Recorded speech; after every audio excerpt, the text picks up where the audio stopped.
네, 잘 쉬셨습니까? 음, 뭐가 이렇게 설정?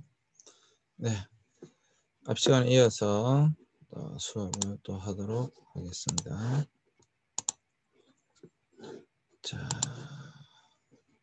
비전과 창의성에 대해서까지 했고요. 그 다음에 이제 가정과 학교에서의 창의성 그럼 개발을 위해서 어떻게 해야 되는가? 창의성 개발을 위해서 어떻게 해야 되는가? 어떻게 대처해야 되나? 자, 보시면 가정에서의 창의성 개발. 부모가 자녀를 어떻게 양육하느냐에 따라 창의성에 큰 영향을 미친다. 자녀에게 역할 모델이 되어주기도 하고 스스로 배우고 도전하여 새로운 것을 발견할 수 있도록 도움을 주기도 하여야 한다. 사실 뭐 모든 게 마찬가지지만 창의성 개발도 부모가 자녀에게 어떻게 하느냐에 따라서 큰 영향을 미칠 수밖에 없죠. 부모가 자녀에게 어떻게 하느냐. 그게 가장 중요한 부분이다 라고 하는 것이고요. 자녀에게 역할 모델이 되어주기도 하고 스스로 배우고 도전하여 새로운 것을 발견할 수 있도록 도움을 줄 수 있는 그러한 역할도 누가 해야 되느냐. 부모가 해야 한다라고 하는 것입니다. 또한 부모가 할 수 있다라고 하는 것이죠. 학교에서의 창의성 개발, 지식과 기술을 주입하기보다는 급격하게 변하는 사회에서 발생할 수 있는 문제를 해결하는 능력을 길러주는 것이 필요하다. 학생들의 창의성을 개발해 주는 데는 교사가 중요한 역할을 한다. 두말할 필요가 없죠.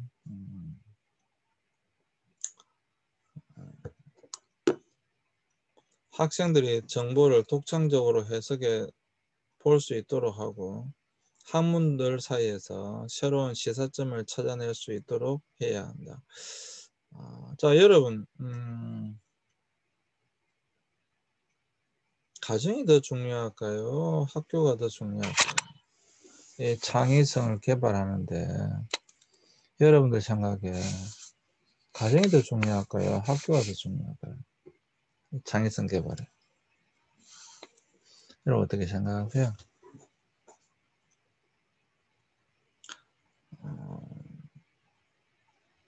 우리가 유대인들 교육을 많이 이야기합니다. 세계 노벨상의 25%가 유대인이죠. 전 세계 인구의 단 0.2%밖에 안 되지만 노벨상만 하면 4명 중에 1명이 유대인이 받았습니다. 엄청난 숫자죠. 어떻게 이렇게 유대인들이 노벨상을 그렇게 많이 받을 수 있었는가? 전 세계 인구의 단 0.2%밖에 안 되지만 어떻게 전 세계를 이끌어가는 그러한 민족이 되었는가? 거기에는 그들의 교육에 있다라고 하는 거예요. 그들의 교육에 있다. 철저하게 유대인들은 어릴 때부터 탈무드를 배우게 합니다. 물론 탈무드는 좀 아주 어릴 때부터는 탈무드가 아니고 사실 미시나라고 하는 구약 성경에 있는 율법부터 배우는 건데요. 어쨌거나 뭐 여러분들은 탈무드라고 알고 있으니까 탈무드를 끊임없이 죽을 때까지 배웁니다. 근데 단순히 탈무드를 배우는 것이 아니고 끊임없이 그것에 대해서 생각하고 질문을 갖게 하고 토론하게 합니다. 유대인들에게 있어서 토론은 재미있는 것입니다. 왜? 남의 생각을 알아가는 것이기 때문에 그렇습니다. 내가 이겨야 되는 것이 아니고 토론을 통해서 남이 어떤 생각을 가지고 있는가를 알아가는 겁니다. 그렇기 때문에 그 토론이 재밌는 거죠. 이겨야 되는 토론이 아닌 거죠. 자, 그랬을 때에 이러한 교육은 가정에서부터 되는 걸까요? 아니면 학교가 더 중요한 역할을 해야 되는 걸까요? 여러분 어떻게 생각하십니까?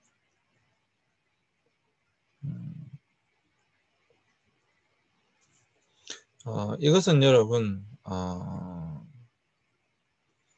먼저는 교육에 있어서는 가정이 훨씬 더 중요합니다. 가정이 당연히 중요합니다. 가정에서부터 시작되어져야 되고요. 그리고 이 가정에서부터 시작되는 이 교육이 더하여서 학교로 연결되어져야 되는 것이죠.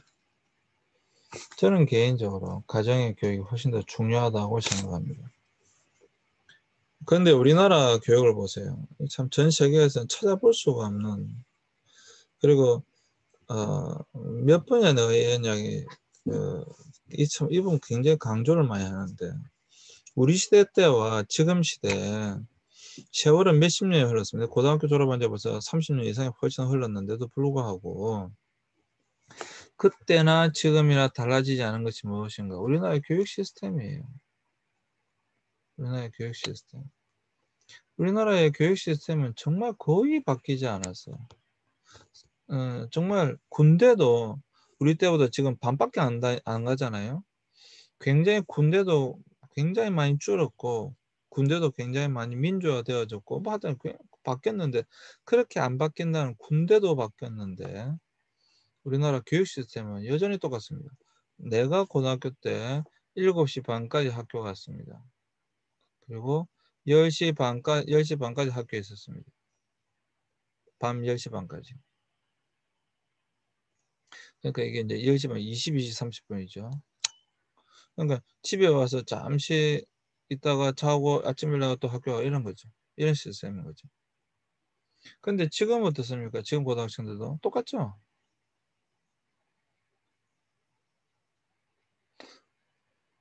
그러니까 정말 가정에서 뭔가 교육을 할 만한 그런 게 없어요. 우리나라 아이들은 어릴 때부터 유치원 다닐 때부터 어린이집 다닐 때부터 학원을 다녀야 되고 학원에 익숙해져 있는 거죠.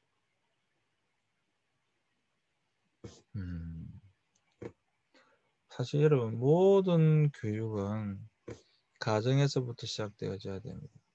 모든 교육은 가정에서부터 시작되어져야 됩니다.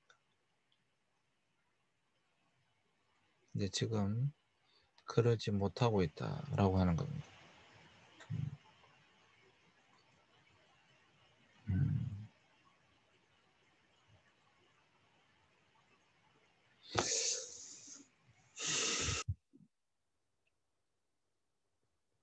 안타까운 거죠. 굉장히 안타까운 겁니다. 굉장히 안타까운 겁니다.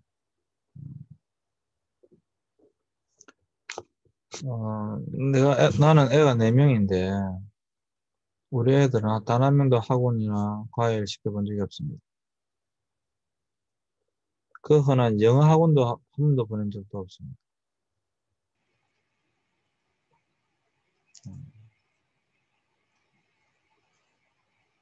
내가 어릴 때 우리 막내가 어릴 때 막내와 같이 저녁에 산책하러 간다고, 막내가 초등학생 4학년 때인가 뭐 3학년 때 그랬는데 손잡고 산책하러 나가는데 우리 막내가 어떤 아이 손을 흔들면서 이름을 부르는 거예요.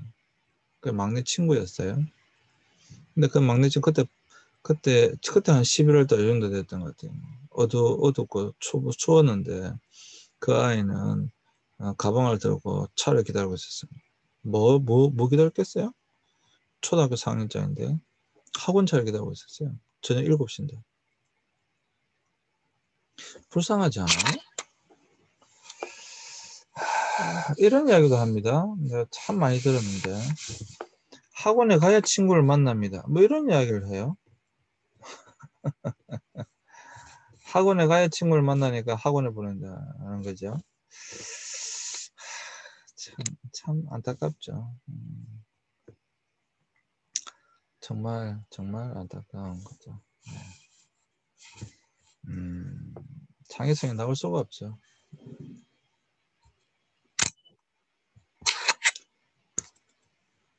자, 미래사회와 창의성. 산업화 시대에는 많은 양의 지식과 정보를 가지고 있는 사람이 선고하는 사회였다면 이제는 시대의 흐름을 읽고 기존의 지식과 경험을 통해 새로운 것을 창조하고 다른 사람과 함께 할 수 있는 사람이 선고하는 사회입니다. 예전에는 분명히 지식과 정보를 많이 갖고 있는 사람이 선고하는 사회였어요.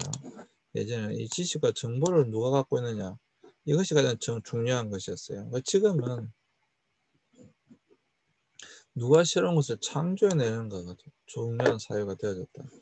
그러한 사람이 선고하는 사회가 되어졌다라고 하는 겁니다.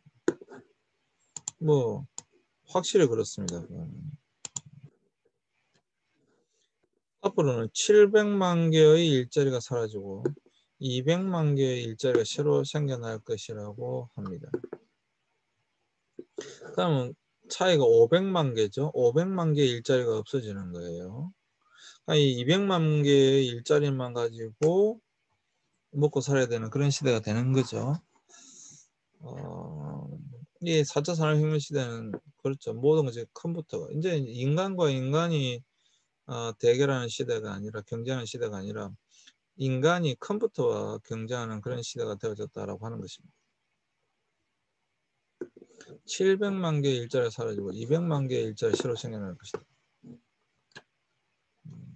어떻게 해야 되는 거예요? 창의성이 있어야 된다라고 하는 것이죠. 그래서 미래사회 대화는 역량으로 본다면 새로운 것에 도전하여 남과 다른 것을 만들어내야 한다. 자기관리 능력이 있어야 된다. 사회적 공감 능력이 있어야 된다. 의사소통 능력과 감성을 지녀야 한다. 정보기술 및 매체를 잘 다룰 수 있는 전문 지식을 지녀야 한다. 우리는 뭐 이거 이미 사실 계속 많이 다뤘죠. 이 부분에 대해서는. 일단 도전하여 남과 다른 것을 만들어내는 것. 그 다음에 자기관리 능력, 사회적 공감 능력, 의사소통 능력과 감성, 정보기술 및 매체를 잘 다룰 수 있는 전문 지식, 이러한 것들이 있어야 한다라고 하는 것입니다.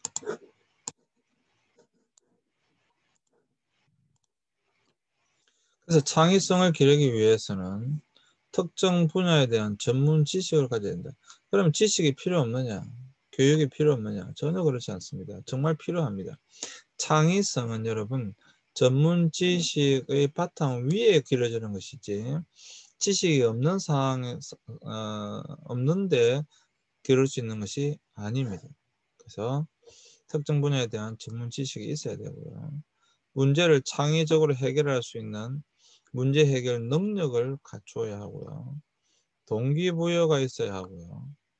사고의 융통성과 참신성을 유도할 수 있는 환경을 갖추어야 합니다. 특정 분야에 대한 전문 지식을 가져야 하고요. 문제를 창의적으로 해결할 수 있는 문제 해결 능력을 갖춰야 하고요. 동기부여가 있어야 되고요. 사고의 융통성과 참신성을 유도할 수 있는 환경을 갖추어야 한다.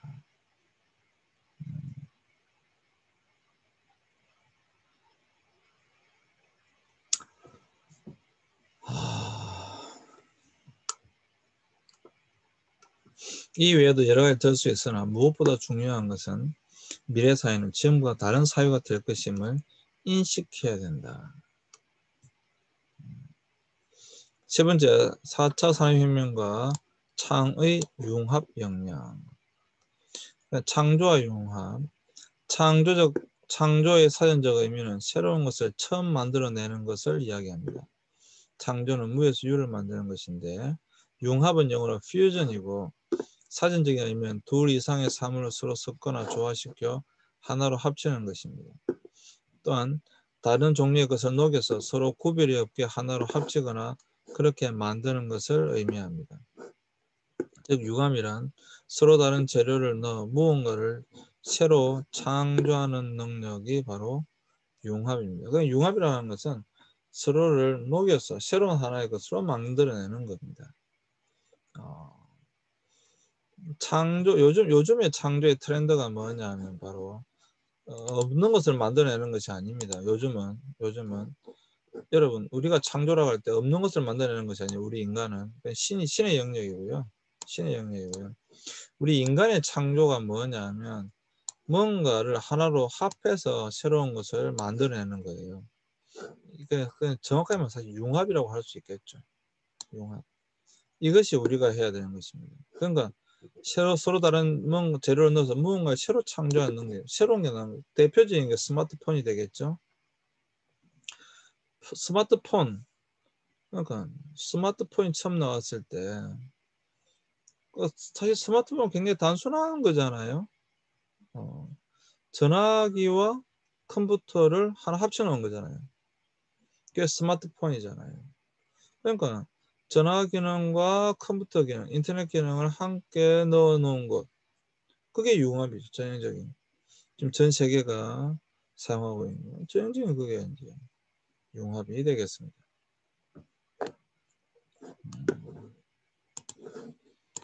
그러한 것들이 필요하다라고 하는 거예요. 그러한 것들. 그러니까 그런 것들 무엇이 있겠는가? 그런 걸 이제 잘 살펴보고 그런 것을 만들어낼 수 있다고 한다면 굉장히 엄청난 성공을 이룰 수가 있는 것이죠. 기본적인 여러 지식을 바탕으로 융합이 될 때 창조가 가능하다. 그건 당연한 거죠. 아니 그러니까 스마트폰도 마찬가지잖아요. 그러니까 폰의 기능과 인터넷 기능 그걸 알아야 새로운 창조가 가능하지 않겠어요? 거기다가 하나 더 카메라 기능. 사실 여러분들이 뭘 가장 많이 쓰는지 뭘 가장 선호하는지 잘 생각해 보시면 그냥 가장 기본적으로 일단 폰, 이제 폰, 전화, 그죠? 그 다음에 메신저, 카톡, 그 다음에 카메라. 이 스마트폰, 내가 쓰는 스마트폰의 카메라 성능이 어떻게 되는가. 그 다음에 인터넷 기능, 서칭, 뭐 서핑이라든지 그런 기능. 그런 거 아니에요? 또 중요한 게임이 있죠. 게임. 그런 것을 한꺼번에 다 넣어놨다고 하는 거죠. 미국의 현대 무용가로 알려진 토일라 타프, 그 다음에 차이선 전문가 앤 커미서 그레그 올드햄, 넘어왔네요. 네. 일단 지금 시간 다 돼가는데 빨리 넘어가겠습니다. 교육부는 2015년 개정 교육과정 발표문에서 창의 융합 인재란 인문학적 상상력과 과학기술 창조력을 갖추고 바른 인성을 겸비하여 새로운 지식을 창조하고 다양한 지식을 융합하여 새로운 가치를 창출할 수 있는 삶을 정리하였다. 사실 여러분 이 굉장히 중요한 인문학적 소양 이 굉장히 중요합니다. 그다음 과학기술 창조력 이 두 개가 합쳐지는 거예요. 인문학적 소양 중요해요. 그래서 책을 많이 읽어라 이 말이에요. 네. 과학 시대이기 때문에 과학 기술만 되는 것이 아니라 융합에서 가장 중요한 인문학적 상상력이 있어야 된다. 라고 하는 것이죠. 자, 창의 융합 인재가 왜 필요할까? 18세기 중엽 전기기관의 발명으로 1차 산업혁명이 시작되었고요. 1970년 들어와서는 컴퓨터와 인터넷을 기반으로 3차 산업혁명을 거쳐서 이제는 IoT, GPS, 인공지능을 기반 이건 이미 했죠. 4차 산업혁명 시대로 이미 접어들고 있다. 그래서 4차 산업혁명 사회는 1차, 2차, 3차 산업혁명을 겪었던 변화보다 훨씬 더 많은 변화가 예상된다. 엄청난 변화가 예상된다. 어쨌거나 지금까지는 물론 기계가 인간을 대체하기는 했지만 주로 인간이 다 했죠. 그렇지만 앞으로는 이제 로봇이 다 하는 그런 시대가 올 것이다. 기존 지식을 생활 주제에 연결시켜 융합적 사고력과 창의적 문제 해결력을 바탕으로 새로운 것을 창출하는 창조 융합 인재가 필요한 시대입니다. 그래서 창의 융합형 인재란 인문학적 상상력 플러스 과학기술 창조력 플러스 바른 인성을 겸비하여 새로운 지식을 창조하고 다양한 지식을 융합하여 가치를 창출하는 사람이다. 바른 인성을 겸비하여. 일단 인문학적 상상력 더하기 과학기술 창조력이 있어야 된다. 여기서 바른 인성을 겸비해야 된다. 악마 같은 걸 만든다 이 말이죠. 자, 마지막 네 번째, 창조적 리드의 조건. 창의 융합 역량의 필요성. 2016년 3월 이세돌과 구글의 딥마인드의 인공지능 기술로 무장 알파고의 바둑 대결을 통해서 4차 산업혁명 사회의 모습을 미리 예측해 볼 수 있는 계기가 되었다. 내가 바둑을 좋아하니까 이것은 굉장히 나도 재미있게 봤고요. 저도 봐도 몇 단 정도 됩니다. 하여튼 엄청난 충격이었어요. 내가 또 학부를 전산학과를 나왔기 때문에 내가 대학 다닐 때 인공지능 AI라고 하죠. Artificial Intelligence. 하여튼 이제 그걸로 이제 바둑 프로그램 짜고 그랬거든요. 그때는 10급을 넘지를 못했어요. 뭐 1단은커녕 10급을 넘어설 수 없었어요. 그 바둑 용어 이제 패라고 하는 것이 있는데 그것 때문에 그런 건데 계산으로는 안 된다라고 하는 것이죠. 그런데 지금 컴퓨터가 이제 이 컴퓨터가 인공지능이 이제는 계산을 하는 것이 아니라 사고를 하기 시작했다라고 하는 판단을 하기 시작했다라고 하는 거죠. 그래서 무서운 거예요. 그래서 바둑이 이세돌이 유일하게 이겼습니다. 지금은 뭐 인간하고 이 인공지능 프로그램하고는요 이제 뭐 비교가 되지 않습니다. 인간보다 훨씬 잘 돼요. 알파고가 아니라 그 이후에 나온 허접한 프로그램도 인간보다 훨씬 잘 뜬다고요. 이제는 결코 우리는 이길 수가 없습니다. 4차 산업혁명은 정보통신기술의 융합으로 이루어낸 혁명시대를 말한다. 인공지능, 빅데이터, 사물인터넷, 클라우드, 3D 프린팅 등으로 불리는 소프트웨어와 데이터 기반의 지능 디지털 기술 변화에 의한 혁명이 바로 4차 산업혁명입니다. 이걸 뭐 이미 했죠. 자, 정보통신기술의 급진적인 발전으로 4차 산업혁명은 정보통신기술의 융합이 이루어낸 혁명시대로 물리적, 생물학적, 디지털적 세계를 빅데이터에 통합시켜 인공지능 및 데이터 기술 등으로 전 산업 분야에 적용시켜 경제, 사회 구조에 근본적인 변화를 일으키는 산업상의 변화로 설명할 수 있다. 이제 근본적인 변화가 일어났어요. 근본적인 변화.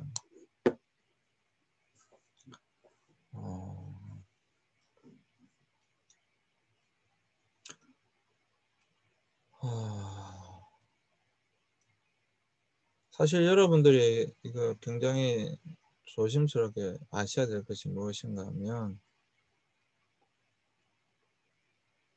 많은 사람들이 여러분 앞으로 많은 사람들이 사회에서 제대로 적응하지 못하고 도태될 겁니다.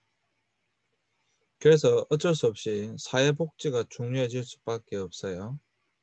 국가가 국민들을 먹여 살리는 그런 시대가 되었다라고 하는 거예요. 왜?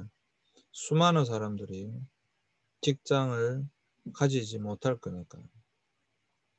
직장을 가지지 못한다라고 하는 수입이 없다 이 말이잖아요. 그러면 그 수입이 없는 그 사람들 어떻게 되냐? 일은 로봇이 하는 대신에 그 경제적 수익을 국민들에게 이제 재분배를 해줘야 되는 거죠. 이미 우리나라에 있는 이야기예요. 그래서 그걸 기초소득 혹은 기본소득이라고 이야기합니다.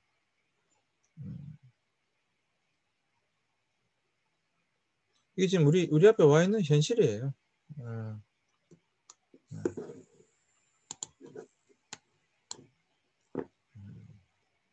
사실 그래서 여러분들이 앞으로 무슨 일을 할 수 있을까? 그냥 여러분 편의점 알바만 생각해 볼까요? 점점 더 여러분 무인 편의점이 늘어날 겁니다. 지금도 있잖아요. 무인 편의점 이미. 앞으로 무인 편의점이 점점 더 늘어날 겁니다.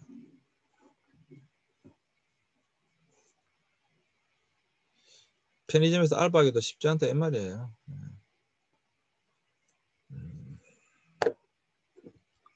여러분 많이 고민해 보셔야 됩니다. 창의인재상 2013년도 미래창조과학부에서는 자기의 끼를 발견하고 미래에 대한 꿈을 키우는 미래인재, 자기 분야의 전문성과 함께 인문과학, 예체능을 섭렵하는 융합인재, 실패를 두려워하지 않고 도전하여 새로운 일자리를 만들어내는 도전인재, 소통과 협력, 네트워크 능력을 갖추고 세계를 무대로 진출하는 글로벌 인재, 뭐 BTS가 되겠죠. 새로운 지식을 흡수하고 끊임없이 자기 개발하는 학습이죠. 사실 이미 우리나라가 이런 인재들을 많이 만들어냈죠. 대표적인 게 이제 BTS, 그러니까 손흥민 뭐 그런 거잖아요. 뭐 BTS는 너무 또 대단한 것이고, 뭐 손흥민 그죠. 뿐만 아니라 뭐 야구 선수 그렇고, 야, 보면 하기가 예체능계에 훨씬 뭐 집중되어져 있죠. 맞아요. 우리나라가 지금 예체능계에서는 세계적으로 두각을 많이 하고 있죠.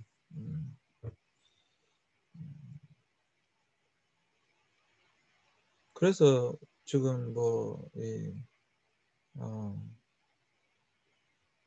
연예인이 되겠다고 가수가 되겠다고 하는 사람이 너무 많은 거죠. 많은 청소년들이 거기에 목을 메고 있는 거죠.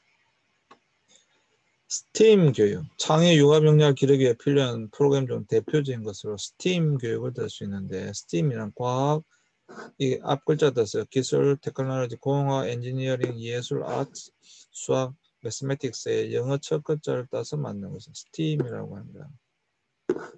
미국에서 2007년 10월에 스템 교육이 처음 시작되었다. 우리나라 스팀 교육은 미국의 스템 교육의 예술, 아트를 포함하여 과학 교육 인재를 양성하겠다는 것이다. 시간이 지났는데 빨리 끝내겠습니다. 스팀 교육은 학습자 혁미 정진과 탐구 및 토론학습, 소통과 협력 수업으로 학생들이 수업에 관심을 갖도록 만들고 즐겁게 공부하도록 하여 4차 산업사회에 적합한 역량을 길러주는 데 의미가 있다.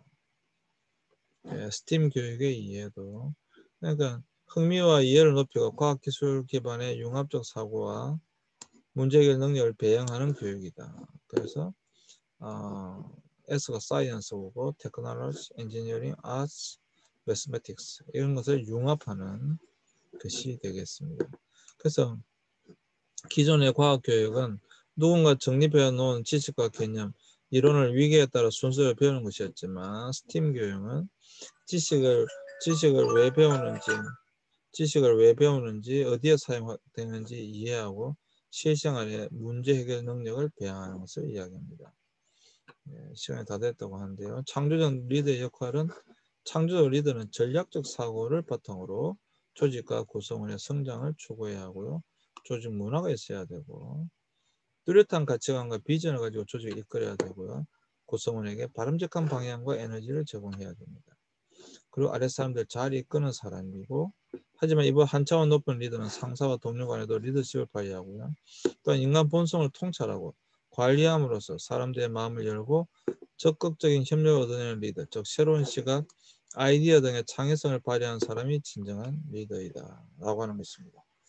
그 대표적인 게 이제 우리가 잘 아는 스티브 잡스, 뭐 애플, 방금 스마트폰도 이야기했지만, 그다음 닌텐도 이런 것이 있겠습니다. 네, 오늘도 여러분 수고하셨습니다. 오늘 수업도 마치겠습니다.